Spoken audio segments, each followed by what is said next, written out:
じゃあキアです。今日はダゴンっていうですね、ラブクラフトのクトゥルフのやつの一つかな、ダゴンというものをゲームで体験できるっていうことで、しかもこれ無料なんでちょっとやっていこうと思います。ちゃんとね、オプションも日本語とか普通に入ってるし、さてどんなゲームなのか早速やっていこうと思います。はい、ダゴンはラブクラフトの作品をストーリーと世界観に焦点を合わせて忠実に再現したインタラクティブなゲームです。ここでは難しい選択やアクションもなければ持ち物を管理する必要もありません。移動はストーリーに沿って進むことに制限されます。 OK です。 I am writing this under an appreciable mental strain, since by tonight I shall be no more. 私は過度のストレスの中でこれを書いている。というのも今夜には私はこの世から姿を消すからである。ゲームにはインタラクティブな要素が用意されています。物語が進展するような要素もあれば、原作の短編小説、その歴史的背景、原作者の興味深い真実を知ることができる要素もあります。トリビアの中には隠されているものもあります。これらの秘密を見つけるには集中してみて古き印を探しましょう。マウスの右クリックかコントローラーだったらこれは L ボタンかな。こういうことね。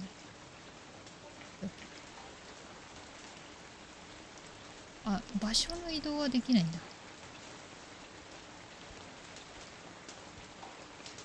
Penniless, and at the end of my supply of the drug which alone makes life endurable, I can bear the torture no longer, and shall cast myself from this garret window into the squalid street below.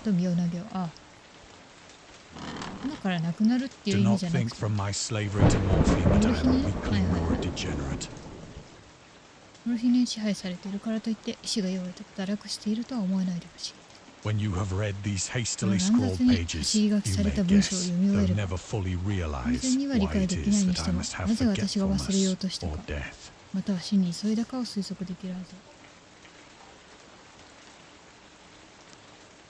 これかな、モルヒネ。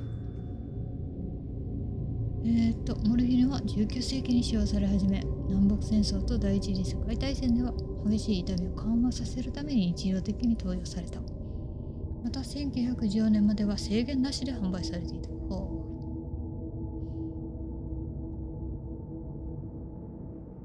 ともとは神様の名前だったんだ。でモルフィウムっていう名前で、ダゴンが出版された当時は兵士の病気として知られていたモルヒネの乱用はすでに米国で大きな問題を引き起こしていた。なるほどね。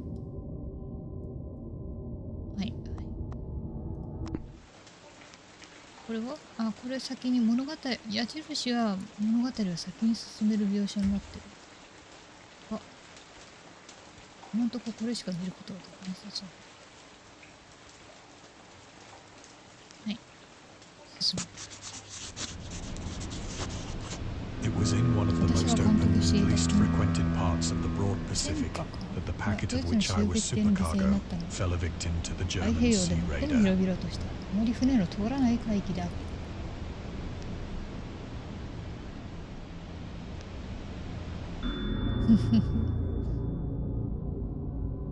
なるほど、隠されたってのはこんな感じなのか。で、こういうところでラブクラフトのそのトリビアと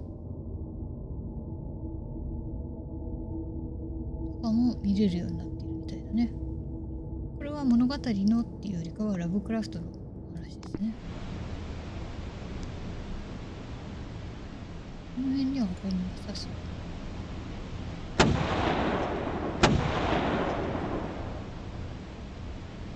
The Great War was then at 世 its 界大 very 戦は始ま beginning, ったばか and り the で、 ocean forces ド of イ the ツ海 Han 軍は had まだ not 衰退の塔 completely をた sunk ど to る their 前の later 話。 degradation, so that our vessel だから was made 我 a 々の船 legitimate が狙われ prize, たのである。 whilst we of her crew were しかし treated with 我 all 々 the は fairness 海 and 軍の捕虜として consideration 公 due 平 us に as naval 配 prisoners. 慮を持って扱われた。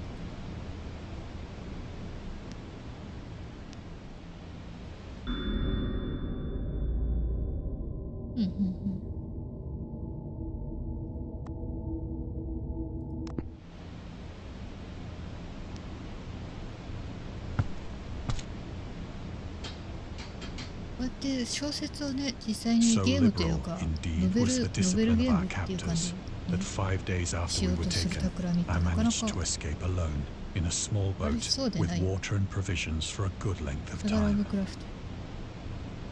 ドイツ軍による捕虜の統制は非常に緩かったため、捕虜になって5日後に当分の間を持つであろう水と食料を持ち出し、小さなボートで一人で何とか逃げおせることができた。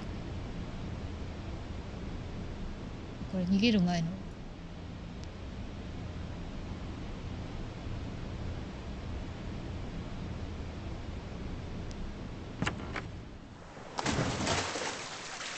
こんな音立てたら普通 When I 見つかる finally だろ。 found myself adrift and free, I had but little idea ようや of く my 自由の身と surroundings. なって漂流していたが、自分がどこにいるのか全くわからない。逆にこれで逃げ出した方が危ないんじゃないか。空きれ Never a competent navigator, I could only guess vaguely by the sun and stars that I was somewhat south of the 腕の良く equator. ない私は太陽と星の位置からなんとなく赤道の南側にいるということだけ推測できた。それだけでもこれだね。十分すごい。私絶 Of 対 the 無理。 longitude, I knew nothing, and no island or coastline was in sight. 軌道は全く分からず、島も海岸も全く見えない。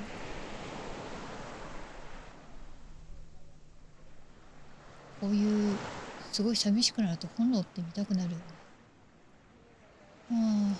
あ、綺麗。すごい綺麗な星空。だけどこんだけ綺麗だと逆に不安になるよ。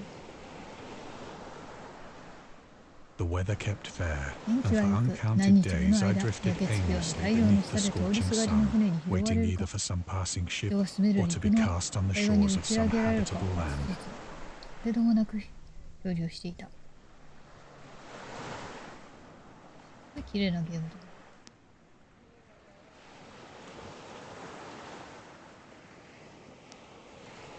これ水のあれかな、獲物かな。 But neither ship nor land appeared, and I began to し despair かし in my 船も solitude 陸も現れない。 upon the 無 heaving 限大の海の vastness う of ねりの中、 unbroken blue. つい絶望を感じ始めていた。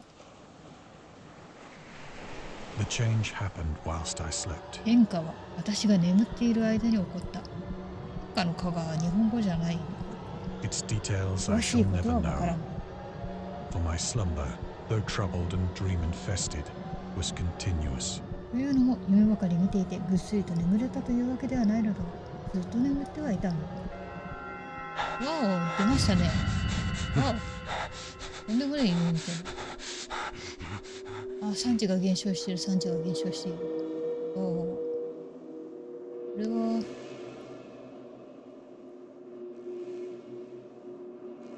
みんな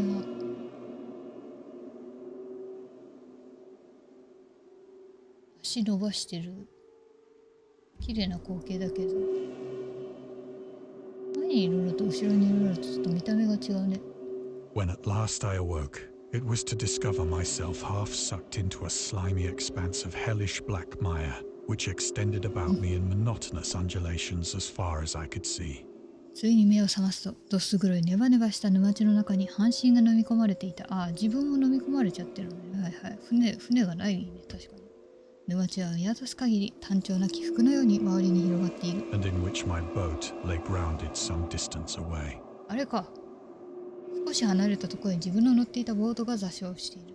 Though one might well imagine that my first sensation would be of wonder at so prodigious and unexpected a transformation of scenery, I was in reality more horrified 何 than 外れた、そ astonished. して予期していなかった風景の変化に驚くというのが最初の感覚だと思われるだろう。しかし実際は驚きよりも恐怖の方が大きかったのである。 For there was in the air and in the rotting soil a sinister quality which chilled me to the very core. というのも、体を芯から凍らせるような不穏な気配が空気や腐った泥から漂ってきていたのだ。それ以上に恐ろしいものが見えてるけれど、これ小説だからこそこの書き方なんだろうね。 The region was putrid with the carcasses of decaying fish 腐っ and た of other 魚の less 死体や describable 言葉で things 言い which 表 I せない saw ようなものの protruding 死体 from が the nasty mud of the 果てしな unending く広が plain. る不快な泥の平原から突き出ている。ちょっと息のいいのいますけどね。あたりのひどい悪臭は死体によるものだ。 Perhaps I should not hope to convey in mere words the unutterable hideousness that can dwell in absolute silence and barren immensity. 完全な静寂と暴漠たる無限の空間を覆う言いようのない恐怖を言葉で伝えようとしても無理な話なのかもしれない。There was nothing within hearing, and nothing in sight, save a vast reach of black slime. Yet the very completeness of the stillness and the homogeneity of the landscape それ oppressed でい me て with ま a さにこの完 nauseating 全な fear. 静寂と単調な光景に圧迫感を覚え吐き気を起こすような恐怖を感じた。死体って言ってるものみんな生きてるのが逆に怖い。 The sun was blazing down from a sky which seemed to me almost black in its cloudless cruelty.As though reflecting the inky marsh beneath my feet. 太陽が空から照りつけている。雲一つないその残酷な空は私にとっては黒く感じた。まるで足元のどす黒い沼地を反射しているかのようである。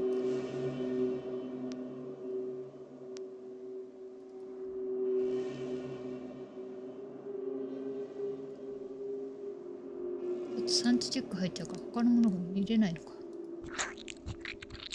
近づくたびにすんげえ音する。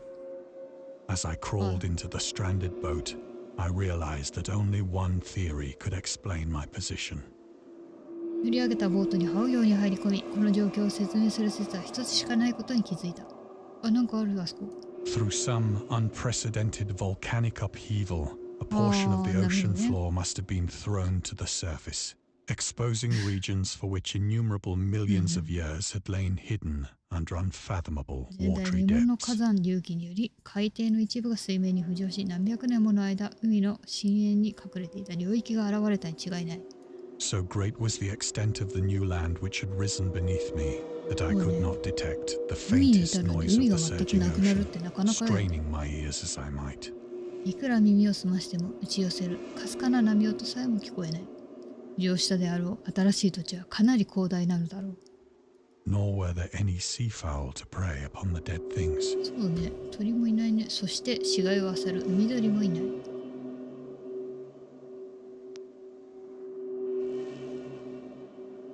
あ、かすかに生きてる。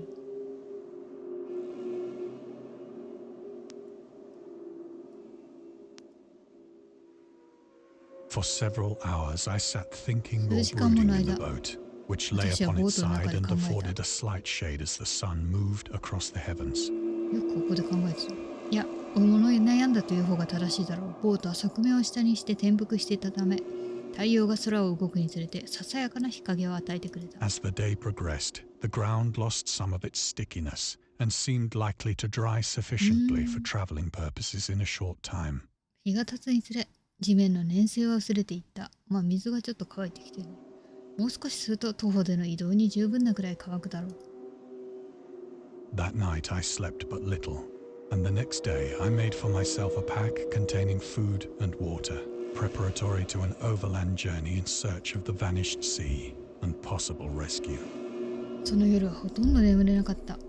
翌日消え去った海と救援の可能性を求めた陸路の旅の準備として食料と水を荷物に詰めた。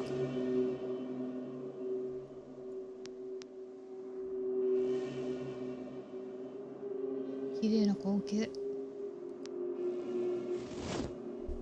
On the third morning, I found the soil dry enough to walk upon with ease. 3日目の朝、土は簡単に歩けるほど乾いていることを確認した。The odor of the fish was maddening, but I was too much concerned with graver things to mind so slight an evil, and set out boldly for an unknown goal. 魚の悪臭には気が狂いそうになったが、より重大なことに関心があったため、そんな些細なことは気にせずに、道の目標に向け果敢に出発した。これ確実に昔の生き物だもんね。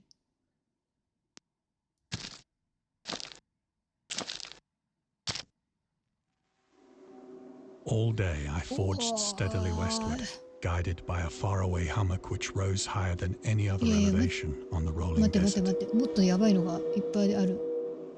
いや、あの辺やばいだろ。この辺とかこの辺やばいだろ。見て。主人公ちょっとよく見て。やば。起伏のある荒れ地の最も高い部分にある遠くに見える小さな丘に促され、一日中西へ向かって着実に進んだ。いや、無理だって、これおかしいだろう。あっちに向かって歩けばいいのね。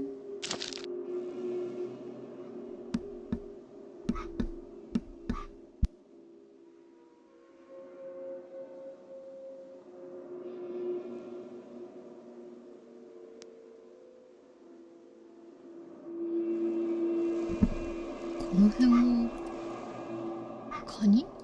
これクジラだよね。クジラと目が合ってる。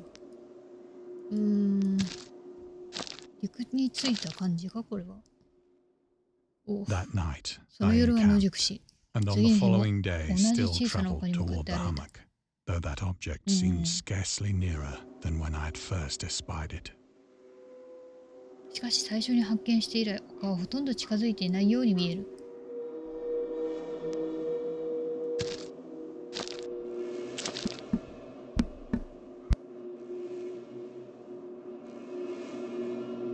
By the fourth evening, I attained the base of the mound, which turned out to be much higher than it had appeared from a distance.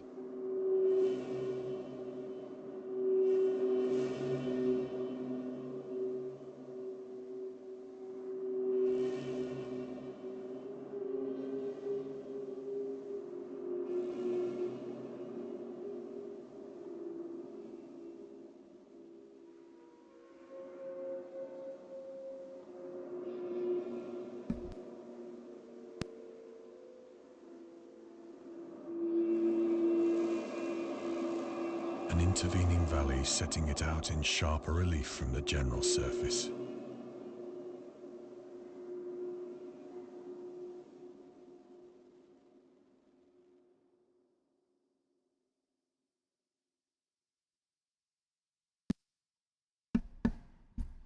Too weary to ascend, I slept in the shadow of the hill. 疲れすぎて丘を登ることはできなかったので、丘の陰で眠った。I know not why my dreams were so wild that night.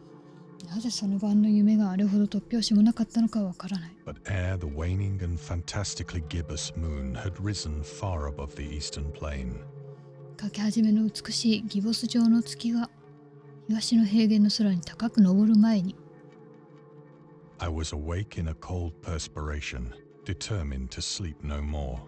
私は冷や汗をかいて目を覚ました。もうこれ以上眠らないことにした。Such visions as I had なんか experienced 怖 were い夢 too 見たの much か。 for me to あのよう endure な光 again. 景を見るのはもう耐えられないからである。And in the glow of the moon, I saw how unwise I had been to travel by day. 月の光の中、日中に歩いたことが軽率な行動であったことに気づいた。Without the glare of the parching sun, my journey would have cost me less energy. ああ、炎天下の太陽がなければ旅に使うエネルギーが少なくて済んだはずだ。でも Indeed, 夜の方 I が now 危ないよ、 felt 暗く quite て見えな able いか to ら。 perform the ascent which had deterred me at sunset. 夕方には思いとどまったが、今は丘を登ることができるような気がする。Picking up my pack, I started for the crest of the eminence. 荷物を持ち、丘の頂上を目指して歩き始めた。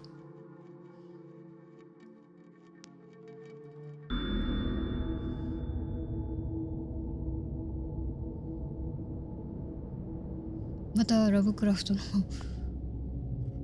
リビアだ。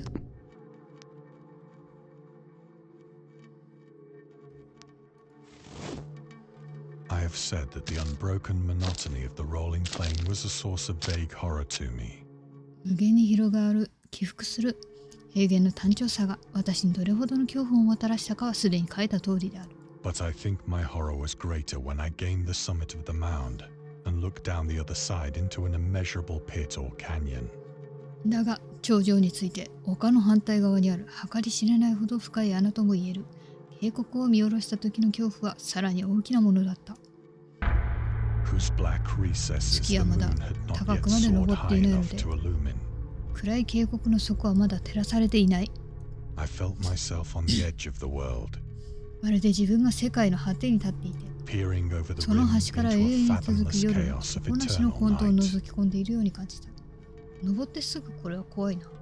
Through my terror ran curious reminiscences of paradise lost, 恐怖の中で失楽 and 園 of と Satan's hideous climb through the unfashioned realms of darkness. 形を持たない闇の世界から這い上がってくるおぞましい魔王の姿が思い起こされた。 As the moon climbed higher in the sky, I began to see that the slopes of the valley were not quite so perpendicular as I had imagined. 月が空高くに登ると渓谷の傾斜は思ったほど急ではないのが見えてきた。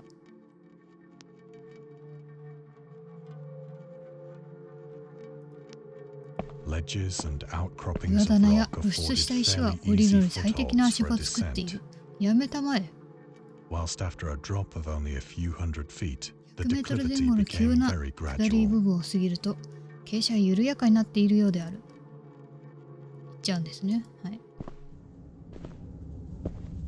降りちゃったか。Urged on by an impulse which I cannot definitely analyze, I scrambled with difficulty down the rocks and stood on the gentler slope beneath. 自分では分析不可能な衝動に駆られ、奮闘しつつ岩場を降りていくと、その下の傾斜の緩やかな部分に立った。Gazing into the Stygian deeps, where no light had yet penetrated. そしてまだ光が差し込んでいない暗黒の深淵を覗き込んだ。All at once, my attention was captured by a vast and singular object on the opposite slope, which rose steeply about 100 yards ahead of me. 向かいの斜面、自分の90メートルほど前に注い立っている一つの大きな物体に突然私は注意を引かれた。An object that gleamed whitely in the newly bestowed rays of the ascending moon. 物体がさらに高く昇っていく月の光に照らされて白く輝いていた。あんな光り方したらそれは気になるよな。That it was merely a gigantic piece of stone, I soon assured myself. 単なる大きな岩だと私は自分に言い聞かせた。But I was conscious of a distinct impression that its contour and position were not altogether the work of nature. しかしその形や配置が完全に自然の力によるものではないという確かな印象も受けた。A closer scrutiny filled me with sensations I cannot express. さらに凝視していると表現のできないような感覚でいっぱいになった。For despite its enormous magnitude and its position in an abyss which had yawned at the bottom of the sea since the world was young. そのかなりの巨大さ、そして地球にできてあまり時間の経たないうちに海底に大きく開いた深淵に存在していたにもかかわらず、その奇妙な物体が整った形のものにすであるということは疑いの余地がなかった。そうだね。Whose massive bulk had known the workmanship and perhaps the worship of living and thinking creatures.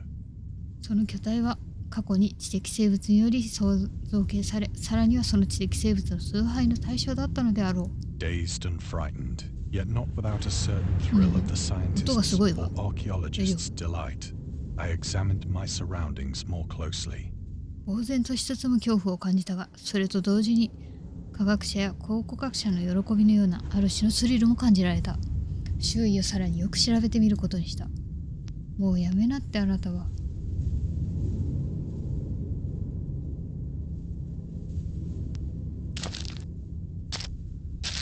もう戻ってこれないこの人。 The moon, now near the zenith, shone weirdly and vividly above the towering steeps that hemmed in the chasm. 今や月は天頂近くにある渓谷を囲む高い断崖の上で奇妙にそして鮮やかに輝いている。 And revealed the fact that a far-flung body of water flowed at the bottom, winding out of sight in both directions and almost lapping my feet as I stood on the slope. 月の光により谷底に大きな川が流れているのが見えた。湾曲した川は上流も下流も私からは見えない。川の水は斜面に立つ私の足のあたりまで来ている。 Across the chasm, the wavelets washed the base of the Cyclopean monolith. 渓谷の向こう側では川の小波が巨大なモノリスの土台部分に触れている。 On whose surface I could now trace both inscriptions and crude sculptures. その表面には碑文や粗雑な彫刻が刻まれているのが見て取れた。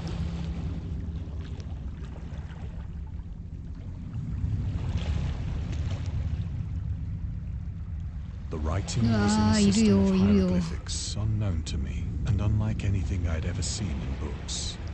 碑文は私の知らない象形文字で書かれていた。また本で見たことのあるような文字とも異なっていた。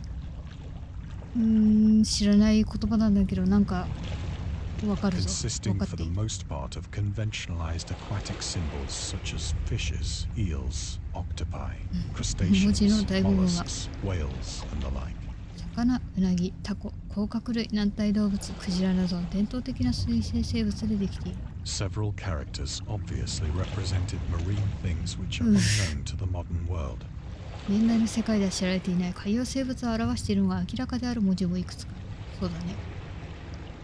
But whose decomposing forms I had observed on the ocean-risen plain. おそらく私が隆起した海岸の平原で見た釣りかけの死体がそれではないかと思う。It was the pictorial carving, however, that did most to hold me spellbound. しかし特に私が見入ったのは彫刻された絵の方である。ここでしょう、知ってるよ。ダゴンには多くのテーマや物語を語る手法が含まれているが、これらはラブクラフトが後期の作品で進化させたものである。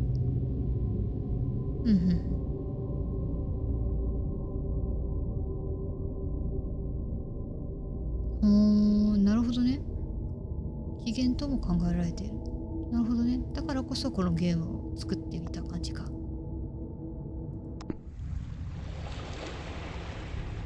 画家どれも羨む一連の浅浮き彫りはサイズが巨大で、川の向こうにははっきりと見えている。綺麗ね。I think that these things were supposed to depict men, at least a certain sort of men. 絵は人間、少なくとも何らかの人間を表しているのだ。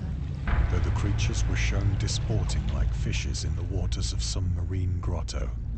ただその生き物、つまり人間は海底の洞窟の水中で魚のように楽しんでいるように見える。Or paying homage at some monolithic shrine which appeared to be under the waves as well. はいはい。もしくは同様に波の下であると思われる巨大な祭壇に敬意を払っているようにも思えた。Of their faces and forms I dare not speak in detail. その人間の顔や形を詳しく描写するのはやめておこう。For the mere remembrance makes me grow faint. というのも思い出すだけで気を失いそうになるからである。Grotesque beyond the imagination of a Poe or a Bulwer. おお、それはポーやブルワーの作品の想像力を超えるほどグロテスクだった。They were damnably human in general outline, despite webbed hands and feet, これ以上はいけない。 shockingly wide and flabby lips. 水かきのある手や足、驚くような大きくビヨビヨした唇、ガラスのような突き出た目。Glassy, bulging eyes, and other features less pleasant to recall. その他思い出したくもない特徴にもかかわらず、全体的な輪郭は極めて人間のそれであった。Curiously enough, they seem to have been chiseled badly out of proportion with their scenic background. 興味深いことに、その人間と背景の景色とのバランスが取れていない。For one of the creatures was shown in the act of killing a whale, represented as but little larger than himself. 本当だ。人間が自分よりほんの少し大きいだけのクジラを殺している場面が書かれている。I remarked, as I say, their grotesqueness and strange size. ここでもう一度そのグロテスクさと奇妙なサイズに気がついた。But in a moment decided that they were merely the imaginary gods of some primitive fishing or seafaring tribe. だが私はすぐにこれらの人間のような生き物は原始的な漁業民族や海洋民族の単なる想像上の神々だろうと結論付けた。Some tribe whose last descendant had perished eras before the first ancestor of the Piltdown or Neanderthal man was born. ピルトダウン人やネアンデルタール人の最初の祖先が誕生する。何時代も前に、最後の子孫が絶滅したような種族の神々。Awestruck at this unexpected glimpse into a past beyond the conception of the most daring anthropologist. どんな怖いもの知らずに人類学者の概念さえも超えたこの予期していなかった過去を垣間見たことで、私は尊敬の念を畏敬の念を抱いた。I stood musing whilst the moon cast queer reflections on the silent channel before me. 目の前を静かに流れる川に月が奇妙な影を映す間、私は立ち尽くして考え込んだ。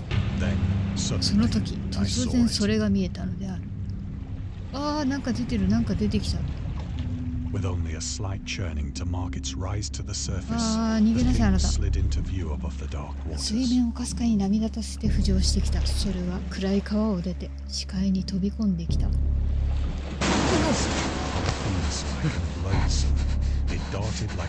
大でブルペーモスのようなひどく不快なそれは悪夢に出てくるありえない怪物のようにモノリスに向かって突進した。ああ、ちゃ出てきた。about which it flung its gigantic scaly arms, while it bowed its その hideous 瞬間 head それは and 鱗を gave ま vent と to った巨 certain 大な腕を measured 鳴らし sounds. 中学の神戸を垂れるとはっきりとした声を一定間隔で発した。あ、気絶するこれ。あ、 I think I went mad then. 私はその時に狂ってしまったのだろう。ああ、はい。はい、3チェック失敗です。不定の狂気に入りました。Of my frantic ascent of the slope and cliff, and of my delirious journey back to the stranded boat, I remember little. 死に物狂いで斜面と崖を登り、座礁したボートまで狂乱状態で戻ったが、その時こと自体はほとんど覚えていない。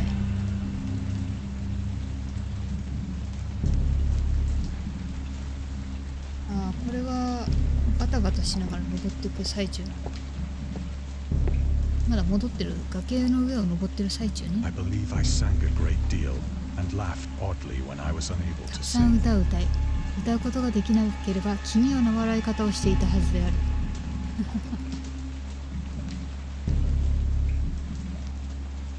信じたくないもんな。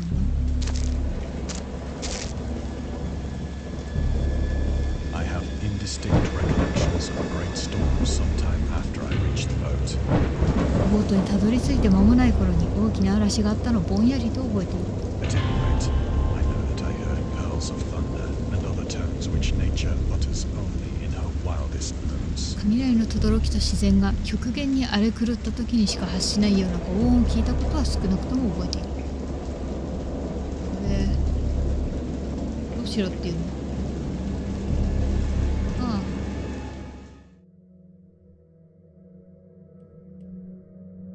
When I came out of the shadows, I Oh. was in a San Francisco hospital, 闇から戻り目を覚ますとサンフランシスコの病院にいた。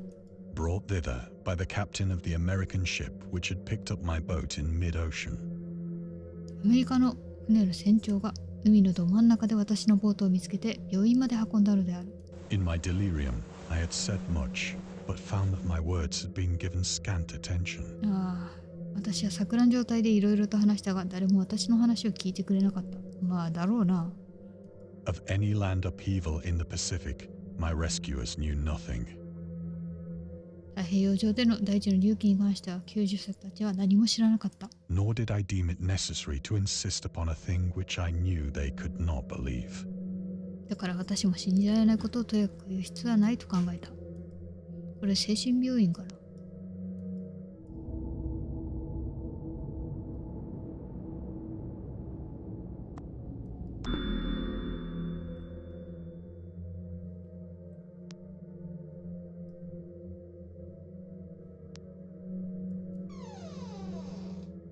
勝手に開いたわ。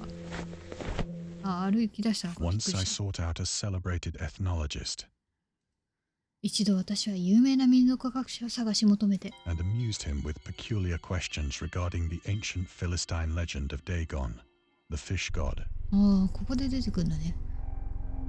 余震ダゴンに関する個人ペリシテ人の伝説について得意な質問をして学者の興味を引いた。これか。ああ、なるほど。ダゴンはペリシテ人の出身であり、中東全域で古代北条の神として崇拝されていた。アッカドの支配者はこの神を戦争や征服の守護聖人として選んでいた。ダゴンはまたアッシリアでは死者の審判として、そしてバビロニア語で記述された文章の一つには冥界の看守として登場している。ヘブライ語のダゴは魚という意味なので、誤った名前の解釈によりダゴンは魚の神と思われることがある。ラブクラフトの作品におけるダゴンは魚のような特徴を持ち、海に住んでいるアジンである深き者どもを支配している水中の神である。ダゴンはダゴン秘密教団と呼ばれる秘密のカルトに崇拝されている。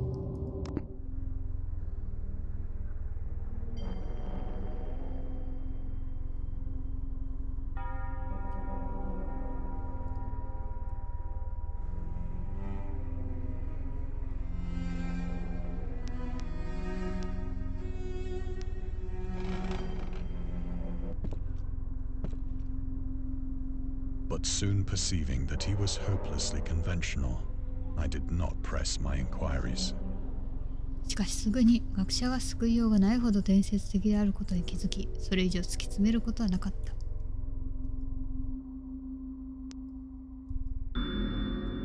オーガスト・ダーレス。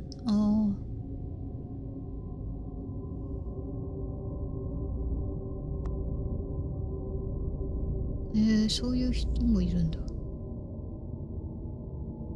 うほうほうほうほう。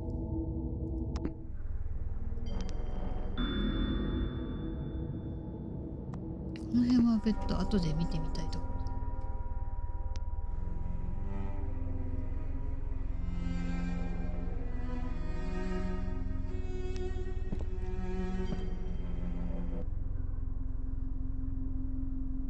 この部屋には結構秘密がいっぱいありそう。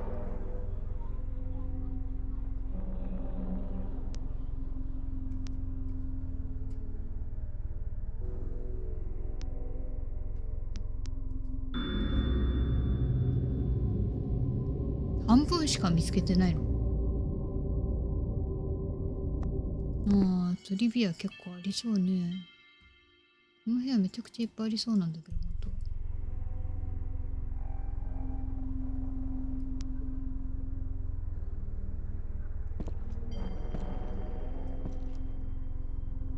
自分へと半分って書いてある。It is at night, especially when the moon is gibbous and waning, that I see the それ thing. 過去の話なのね。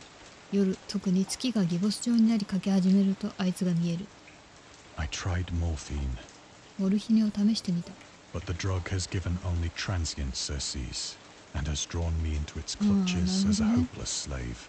しかし薬は束の間の安らぎを提供してくれるだけで、私は絶望的な奴隷のように薬物の虜になってしまった。So now I am to end it all, having written a full account for the information or the contemptuous amusement of my fellow men. だからこの話を伝えるための完全な記述すべてを書き終えた今、すべてを終わらせるのだ。その記述はあるいは同胞にとっては軽蔑や嘲笑の対象になるかもしれないわ。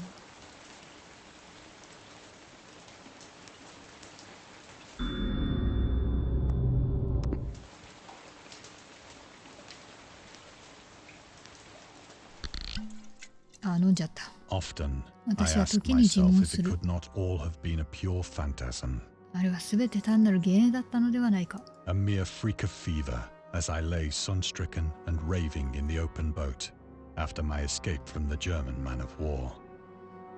ドイツの軍艦から逃げ出した後、屋根のないボートで太陽にやられた末の発熱による幻覚だったのではないかと。This I ask myself, but ever does there そん come なことは before な me いんだよ。 a する hideously と、 vivid vision そ in れに応え reply. るように恐ろしく鮮明なイメージが常に浮かんでくる。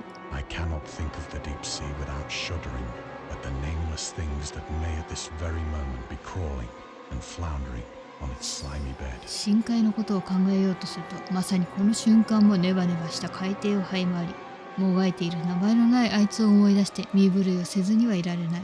Worshipping their ancient stone idols and carving their own detestable likenesses on submarine obelisks of water-soaked granite.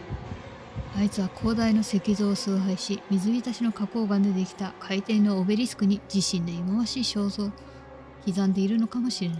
I dream of a day when they may rise above the billows to drag down into their reeking talons the remnants of puny, war-exhausted mankind. あいつが大波の上に浮上して戦争疲れした残りの人類をその嫌な匂いのする爪で引きずり下ろす日を空想する。Of a day when the land shall sink and the dark ocean shall ascend amidst universal pandemonium. 陸地が沈み全世界の大混乱の中、暗黒の海底が隆起する日を。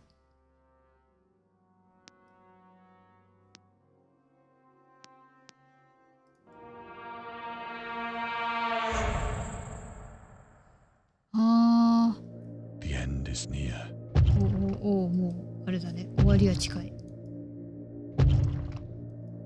近づいてきてないこれ。そういう。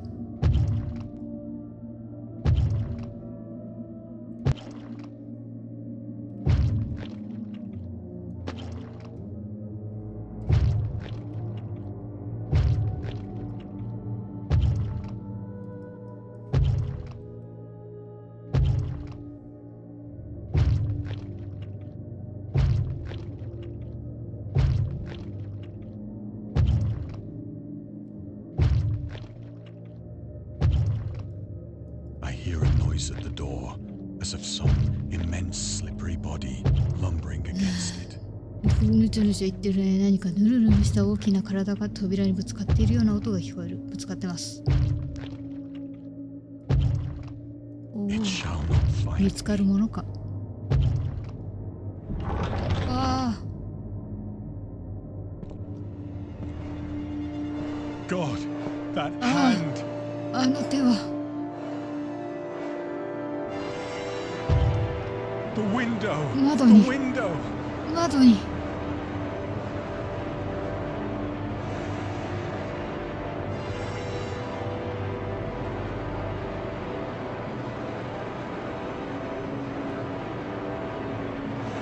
これできる？できる？あ、窓に行ってそういうこと。よいしょ。ああ。プレイをしていただきありがとうございます。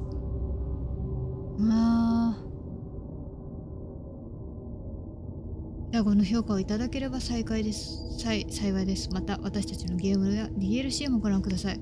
これね、なんか無料なんだけれど、ダゴンの他の DLC が一緒にあるらしくって、面白かったな。これはぜひとも他の、なんていうか、やっぱりビジュアルがついていると違うね、ちょっと恐怖感とか。面白かった。で、まだちょっと見つけてないのが結構あるね。っていうのがあるんで、ちょっと DLC も気になるんで、またちょっと後でやるかもしれないけど、今回のダゴンはここで終了。皆さんも、ラブクラフトやクトゥルフ神話が好きな人はぜひダゴン遊んで自らで遊んで体験してみてはいかがでしょうか。キアでした。